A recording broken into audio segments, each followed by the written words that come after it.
NTV time, जनता की बात जनता के साथ।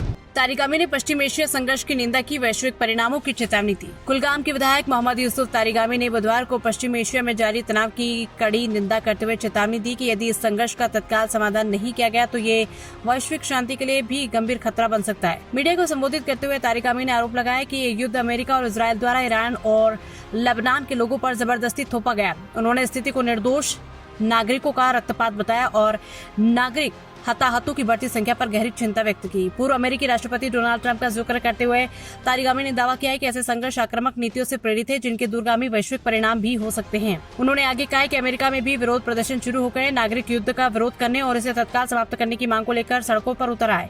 उनके अनुसार बढ़ता असंतोष संघर्ष के मानवीय और भू राजनीतिक प्रभावों पर व्यापक चिंता को दर्शाता है। तारिक अमीन ने यह भी बताया कि भारत के विभिन्न हिस्सों में प्रदर्शन हुए जहां लोगों ने संयुक्त राज्य अमेरिका और इजरायल द्वारा किए जा रहे दमन का विरोध किया, जो इस स्थिति को लेकर बढ़ती वैश्विक बेचैनी का संकेत है। स्थानीय मुद्दों पर बोलते हुए तारिक अमीन ने कहा कि हालांकि हाल में वर्षों में कुलगाम जिले में उल्लेखनीय विकास हुआ है, फिर भी लोगों की अपेक्षाएं और आकांक्षाओं को पूरा करने के लिए बहुत कुछ करने की आवश्यकता है। इस अवसर पर मोहम्मद अफजल परे, रमाश कुमार, पूर्व उपाध्यक्ष सरेर अहमद शेख और पार्टी के अन्य सदस्य उपस्थित थे। उन्होंने क्षेत्र में समावेशी और व्यापक विकास सुनिश्चित करने के लिए निरंतर प्रयासों की आवश्यकता पर बल दिया। तारिक अमीन ने दोहराया कि इस तरह के बड़े संघर्ष न केवल क्षेत्रीय स्थिरता को खतरे में डालते हैं बल्कि इनके गंभीर वैश्विक परिणाम भी हो सकते हैं और उन्होंने अंतर्राष्ट्रीय समुदाय से शांति बहाल करने के लिए शीघ्र कार्रवाई करने का आग्रह भी किया।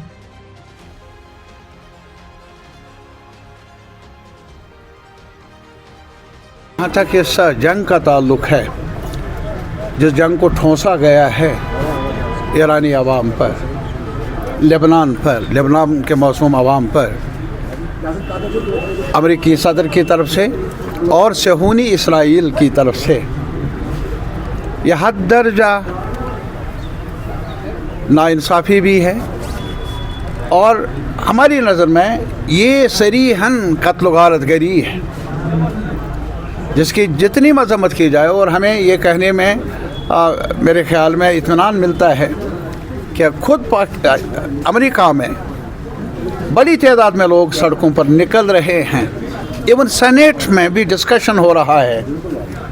जो वहाँ के कांग्रेस के नुमाइंदे हैं जिनको पार्लियामेंट मेंबर कहा जाता है, एक बड़ा हिस्सा बहुत ज़ोर से ये कह रहे हैं कि ये जंग जो ईरान पर मुसल्लत की गई है न सिर्फ ये कि गैर ज़रूरी है, नाइंसाफ़ी है, बल्कि अगर ये जंग जारी रही, ये पागलपनी जारी रही, उन्होंने ये लफ्ज़ इस्तेमाल भी किए, दुनिया के अमन को ख़तरा लाहुक होगा।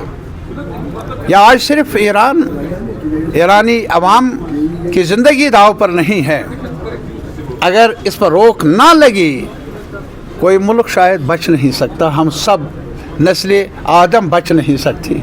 और जहाँ तक कुलगाम का ताल्लुक़ है, मैं सिर्फ इस शहर की कस्बे की बात नहीं कर लूँगा, ये हमारा पूरे ज़िले का एक चेहरा है। ये खूबसूरत रहे तो पूरा जिस्म खूबसूरत रहेगा, तो लाजमी तौर पर इसकी तरफ तवज्जो देने की ज़रूरत है। और आज यही मीटिंग थी यहाँ, कुछ मामला सामने आए, उनका हल ढूंढने के लिए सुलह मशवरा भी हुआ, तजावीज़ भी आई। और मैं ये भी यकीन से कहूँगा कि डिपार्टमेंट की तरफ से, कई डिपार्टमेंट सरकार, उनकी तरफ से भी खातिर खा जो एक रिस्पांस है वो भी मिलने की उम्मीद है। और हमारी तरफ से कोशिश जारी रहेगी कि कुलगाम बेहतर बने। यहाँ के पानी का सवाल, यहाँ के जो बाकी इंस्टीट्यूशंस हैं वो बेहतर बने, उनकी कारकर्दगी ज़्यादा मुअस्सर बने।